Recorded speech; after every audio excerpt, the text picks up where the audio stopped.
Most people spend their entire lives running from one thing, not failure, not death, not pain. They run from the part of themselves they don't want to see. And according to Carl Jung, this is the single most dangerous thing a human being can do, because what you refuse to face does not disappear. It waits, it gathers energy, and eventually, it takes control. The dark is not what destroys people. Avoiding it does. You were never meant to be only light. You were meant to be whole. But somewhere along the way, you were taught a lie. That being good means being harmless. That being moral means being agreeable. That being evolved means being pleasant. Jung warned that this idea creates weak personalities, not kind ones. Because when darkness is denied, it doesn't vanish. It goes underground. And underground, it becomes dangerous. Most people believe their dark side is something shameful, something to suppress, something to rise above. But Jung saw it differently. He believed the dark contains life energy, instinct, power, boundary, truth. And when that energy is rejected, it doesn't become goodness. It becomes pathology. This is how good people become resentful, passive-aggressive, chronically anxious, emotionally numb, or quietly cruel. Not because they are evil, but because they are divided. You cannot amputate half your psyche and expect wholeness. And yet, this is exactly what modern culture rewards. Smile more. Be polite. Don't rock the boat. Don't feel anger. Don't want too much. Don't say the wrong thing. So you learn to edit yourself. You cut away impulses that feel unacceptable. You suppress anger instead of understanding it. You silence desire instead of listening to it. You reject aggression instead of civilizing it. And what remains looks socially acceptable, but feels dead. Jung called this the creation of the persona, the mask you wear, to be accepted, necessary, but deadly, if mistaken for the whole self. Because behind the persona lives the shadow, everything you disowned, to belong.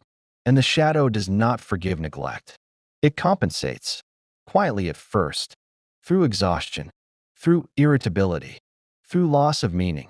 Then later, through projection, you start seeing darkness everywhere, except in yourself. Other people are selfish, aggressive, corrupt, immoral. You feel morally superior, but internally, you feel hollow. This is the danger Jung warned about. The more unconscious the shadow, the more moral the ego becomes. And moralism is often just repression in disguise. The shadow is not evil. It is primitive, untamed, honest, and without integration. It seeks expression anyway. It leaks out in moments you regret, in relationships you sabotage, in boundaries you fail to set. Until it's too late, you say yes. Until resentment explodes, you tolerate. Until you become cold, you stay silent. Until you disappear. Then one day, you look at your life and feel a strange emptiness. You did everything right and still feel wrong. This is not depression. This is fragmentation. The psyche asking to be reunited. Jung believed that every symptom is meaningful, that the psyche never breaks randomly. It breaks strategically, to force growth, to force confrontation, to force integration. The dark side holds qualities you desperately need. Anger protects boundaries. Aggression fuels action. Selfishness preserves energy. Desire points toward life. When these are rejected, you become agreeable, but not alive. And life does not reward self-betrayal. It withdraws. Energy drops. Motivation fades. Joy becomes distant. And you start searching for solutions outside yourself. More discipline, more productivity, more positivity. But the problem is not effort. It's exclusion. You are trying to build a life with only half your psyche. Jung said, until you make the unconscious conscious, it will direct your life, and you will call it fate. The shadow directs lives, quietly and efficiently. It chooses partners who mirror what you disowned. It creates conflicts that force confrontation. It sabotages stability when growth is avoided, not because it hates you, but because it wants inclusion. The shadow wants a seat at the table, not to dominate, but to be acknowledged. Integration does not mean acting out your darkness.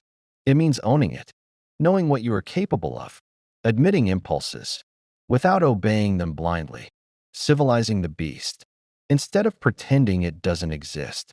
Jung believed the most dangerous people are those who believe they have no darkness, because what is unconscious has no ethics, but what is conscious can be guided. A person who knows their capacity for cruelty can choose restraint. A person who denies it will express it unconsciously. Integration is not about becoming darker. It's about becoming stronger, more grounded, more honest, more real. When you integrate the dark, you stop fearing it. And when you stop fearing it, it stops controlling you. You gain presence, authority, weight. Your yes means something. Your no has force. Your boundaries are clear. You no longer leak resentment. You no longer collapse inward. You no longer need to prove how good you are. Because goodness is no longer a defense. It becomes a choice. Jung believed wholeness is the goal of the psyche, not purity, not perfection. Wholeness, light and dark, in dialogue, consciousness holding instinct, civilization grounded in nature. This is individuation, and it begins the moment you stop asking, how do I get rid of my dark side? And start asking, what is it trying to give me? That question changes everything, and it prepares you for the most uncomfortable truth of all. Your darkness is not your enemy. It is your unfinished strength, and learning how to integrate it is where real power begins. Integrating the dark does not begin with action. It begins with permission. Permission to admit what you feel without immediately correcting it. Most people never reach this point. They censor themselves internally before awareness even forms. Anger appears and is instantly judged. Envy arises and is instantly denied. Desire surfaces and is instantly moralized. So nothing ever gets integrated. It just gets buried faster. According to Carl Jung, whatever is denied expression does not lose energy. It gains autonomy. This is the mechanism behind compulsions, outbursts, sudden self-sabotage. You don't lose control. Control was never conscious.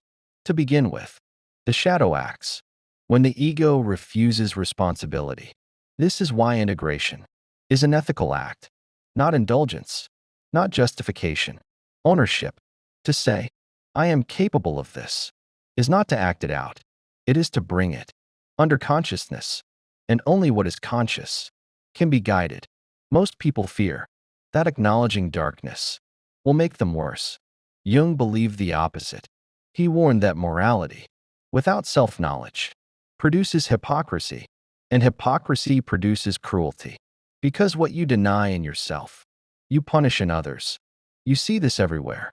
Moral outrage, public shaming, self-righteous aggression. These are not signs of virtue. They are signs of repression. The more someone insists they are good, the more carefully you should observe their shadow. Integrated people don't posture. They don't need to prove goodness. They know what they're capable of. And because they know, they choose restraint consciously. The shadow also contains vital instincts, not just rage, ambition, sexuality, hunger for power, the wish to dominate. These are uncomfortable truths. So society teaches you to pretend you don't want them. But the psyche does not run on ideals. It runs on energy. If you deny ambition, it turns into bitterness. If you deny sexuality, it turns into shame or compulsion. If you deny power, you become controlled by those who don't.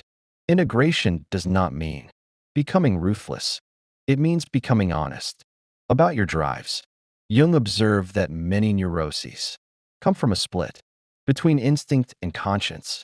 People try to be moral by cutting off instinct, but instinct does not disappear. It turns against the ego. This is when people feel stuck, paralyzed, unable to act. They know what to do, but cannot move. The shadow has withdrawn cooperation because it has been ignored for too long. The psyche says, if you won't acknowledge me, I won't support you. This is not punishment. It is balance. Integration begins by noticing projections. Who triggers you? Who irritates you disproportionately? Who do you judge harshly? Those reactions are not random. They are mirrors. Jung said, everything that irritates us about others can lead us to an understanding of ourselves. The shadow shows itself in what you cannot tolerate, not because the other person is wrong, but because they embody something you disowned. This is where humility enters. You stop seeing yourself as separate, superior, above. You realize you share the same human material, the same instincts, the same potential. This realization is sobering, but it is also liberating. You stop fighting humanity inside yourself, and when that fight ends, energy returns. You feel more solid, more grounded, less brittle. Your emotions become informative instead of overwhelming. Anger becomes clarity. Fear becomes caution. Desire becomes direction. This is not spiritual regression. It is psychological maturity. Jung believed the goal is not to eliminate darkness. It is to relate to it, to sit with it, to listen, to translate its language into conscious values. The shadow does not speak politely. It speaks in sensation, impulse, imagery, dreams. This is why dreams matter. They bypass the persona. They reveal what consciousness avoids. Recurring dreams are often shadow material, seeking integration, violence, sex, power struggles, transgression. These are not signs that something is wrong with you. They are signs that something wants recognition. Ignoring them does not make you safer. It makes you fragmented. Integration requires containment, not expression without limits, not suppression without awareness. Containment means you hold the tension without acting or denying. You stay present. With discomfort, you ask, what is the function of this impulse? Not, how do I get rid of it? The function always points to a need. Anger points to violated boundaries. Envy points to unlived potential. Aggression points to suppressed agency. Sexuality points to creative life force. When you listen this way, the shadow softens because it has been heard. This is how transformation happens, not through control, through relationship.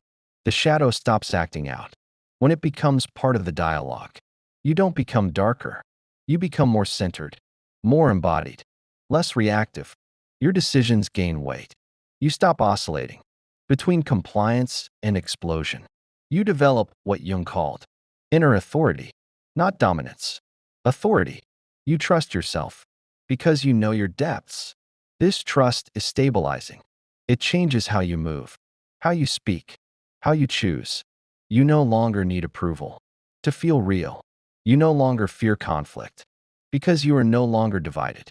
Integration also changes how you experience guilt. You stop feeling guilty for having impulses and start feeling responsible for how you handle them. This is adulthood. This is psychological adulthood, and very few people reach it because it requires facing what you could be if you lost control. But those who avoid that knowledge are controlled by it anyway. Jung warned that mass evil is committed by people who believe they are incapable of it. They outsource darkness to others and then participate unconsciously. Integration is a safeguard, not a threat. A person who knows their shadow is less likely to act it out because awareness introduces choice. This is why Jung believed that wholeness is the antidote to both personal and collective destruction. You integrate the dark, not to become dangerous, but to stop being naive. Naivete is far more dangerous than darkness. The dark, when known, can be guided. Naivete cannot. This is the paradox.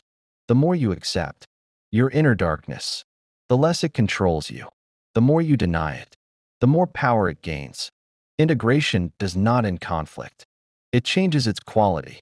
You stop fighting yourself. And that is where strength begins. Because now, when you act, your whole psyche participates. Not just the mask, not just the ideal, but the living totality of who you are. And that prepares you for the most difficult stage of all, living integrated in a world that rewards fragmentation. Once you begin integrating the dark, something unexpected happens. Your life becomes quieter, not externally, internally. The constant friction eases. The endless self-correction stops. You are no longer performing goodness. You are inhabiting yourself. This is where most people panic, because chaos doesn't arrive. Responsibility does. According to Carl Jung, integration removes excuses. You can no longer blame fate, or trauma, or other people for patterns you now see clearly. You gain vision, and vision demands choice. Before integration, your darkness acted for you. After integration, it waits for instruction. That is a frightening position to be in, because now, when you act destructively, you know it. There is no unconscious refuge. No, I didn't mean to. No moral camouflage. This is why many people retreat. They prefer unconsciousness over accountability. But if you stay, something stabilizing occurs. You stop oscillating between extremes. You stop overcompensating. You stop trying to be seen as harmless.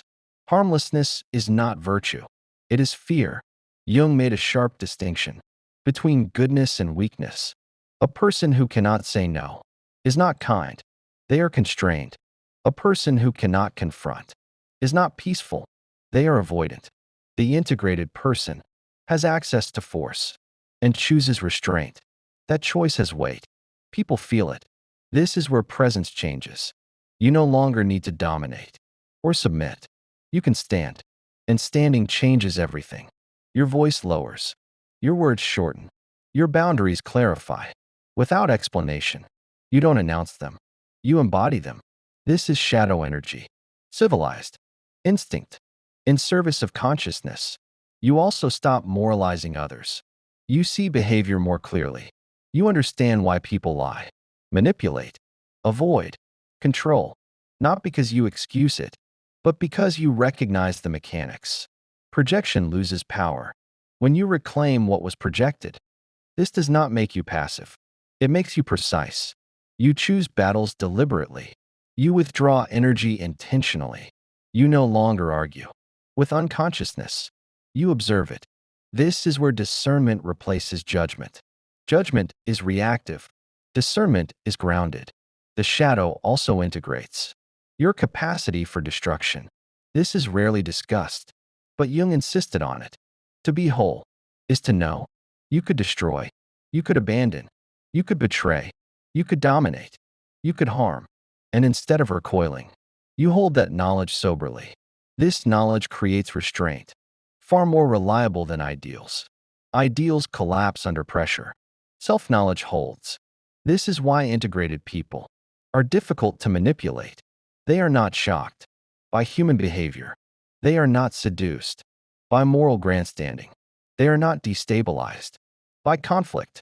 They have already met their own extremes. So external extremes. Do not hijack them. You also stop seeking validation for being good. You don't need witnesses. You don't need applause.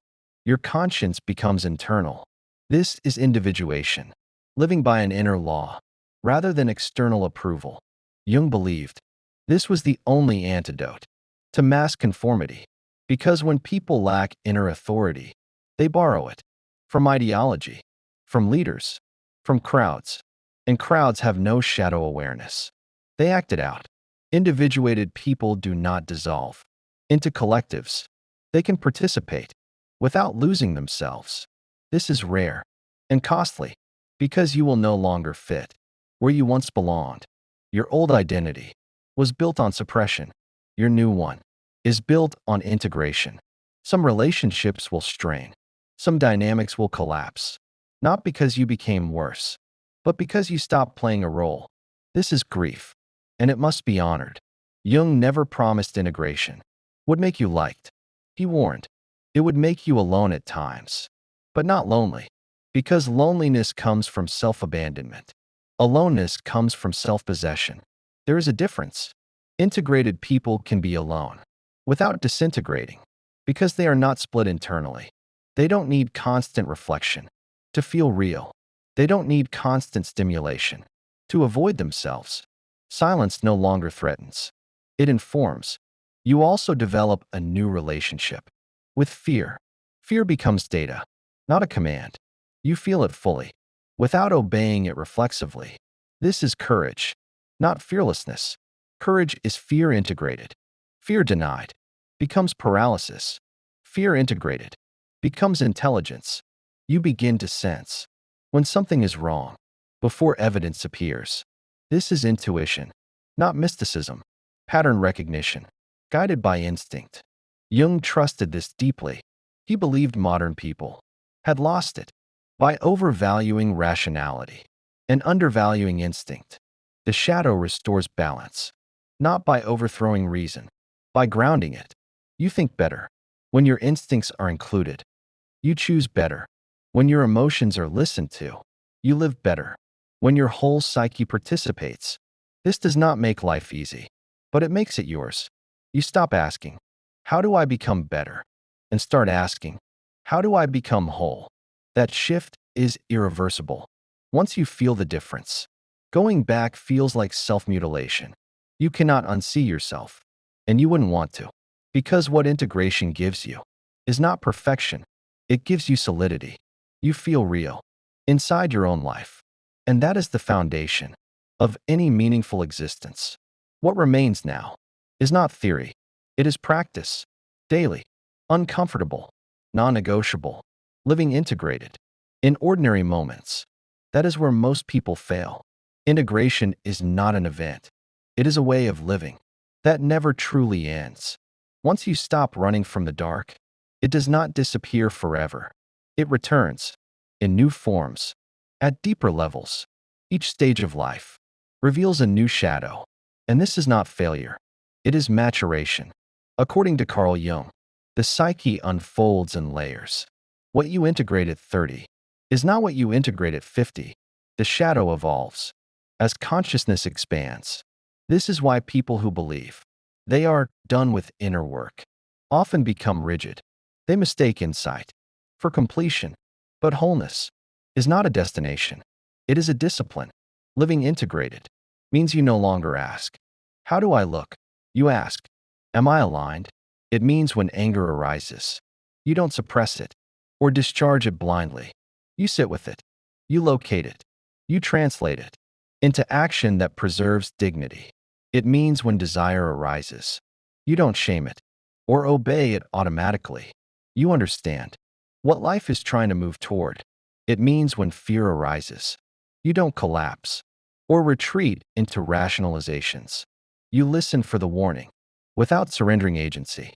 This is inner authority, and inner authority is what Jung believed modern people lacked most. Without it, you are shaped by moods, by trends, by approval, by collective panic. With it, you can stand in contradiction without disintegrating. You can disagree without hatred. You can choose solitude without resentment. You can belong without disappearing. Integration also changes your relationship with suffering. You stop asking, how do I avoid this? And start asking, what is this demanding of me? Suffering becomes meaningful when it is not wasted. Jung believed neurosis is suffering that has not yet found meaning. The shadow often arrives through pain, loss, failure, humiliation. These experiences strip the persona. They expose what you built your identity on. And if you let them, they reveal what remains. When the mask collapses, this is not punishment. It is initiation. Every integrated person has been humbled, not publicly, internally. They have met their limitations, their cowardice, their envy, their hunger for control. And instead of disowning these truths, they incorporated them. That incorporation creates gravity. People trust those with gravity, not because they are perfect, but because they are real. This is why integrated individuals often become leaders without seeking power. They don't posture. They don't dominate. They don't need consensus to feel legitimate. Their presence is enough. But this path is not rewarded immediately. Society prefers simplicity, clear villains, clear heroes, clear narratives. Integration lives in tension. And tension is uncomfortable. You will be misunderstood by people who need certainty. You will be labeled by people who fear complexity. You will sometimes doubt yourself because the old rewards disappear. But what replaces them is far more stable. Self-respect, not confidence. Self-respect. Confidence fluctuates. Self-respect endures. You know who you are, even when no one is watching, even when no one agrees, even when no one applauds. This is the mark of an individuated life, and it is rare because it requires giving up the fantasy of being purely good, giving up the comfort of blaming others, giving up the intoxication of moral superiority, and choosing something harder, truth, about yourself. Every day, Jung believed the greatest danger to humanity was unconsciousness, not evil, unconsciousness, because evil done consciously can be restrained, but evil done unconsciously feels justified. Integration is therefore not just personal work, it is ethical work. When you integrate your dark, you reduce the chance of passing it on to your children, to your partners, to your colleagues, to the world. You interrupt the chain. This is the quiet responsibility few speak about and fewer accept. But if you are listening to this, something in you already has. Because people who are not ready don't stay with this material. They leave. They deflect. They joke. They scroll. If you're still here, you're not looking for comfort. You're looking for coherence. And coherence is built one act of honesty at a time, one moment of restraint, one moment of courage, one moment of refusing to lie to yourself. This is not heroic. It is human, and it is enough. So here is the question that ends this journey and begins the real one. What part of yourself have you been calling dark that is actually waiting to be integrated? Sit with that. Don't answer quickly. The psyche speaks softly when it finally feels safe. And when you're ready, begin. Not dramatically, not publicly, but deliberately. Because the dark does not need to be destroyed. It needs to be met. And when it is, you do not become less good. You become whole. If this spoke to you, don't treat it as motivation. Treat it as a responsibility. According to Carl Jung, the most dangerous thing a person can do is refuse to know themselves. So don't just nod along. Don't just agree. Do the harder thing. Pay attention to what in you reacted, to what resisted, to what felt exposed. That reaction is not random. It is the psyche asking to be integrated. If you want real change, start here. Notice what you judge. Notice what triggers you. Notice what you suppress. To be accepted, that is your work. And if you're ready to continue this path, not toward perfection, but toward wholeness, stay here. Subscribe. Return. Sit with these ideas slowly. Because individuation is not content. It is a way of living. That begins the moment you stop running from yourself. And once that begins, there is no going back, only forward.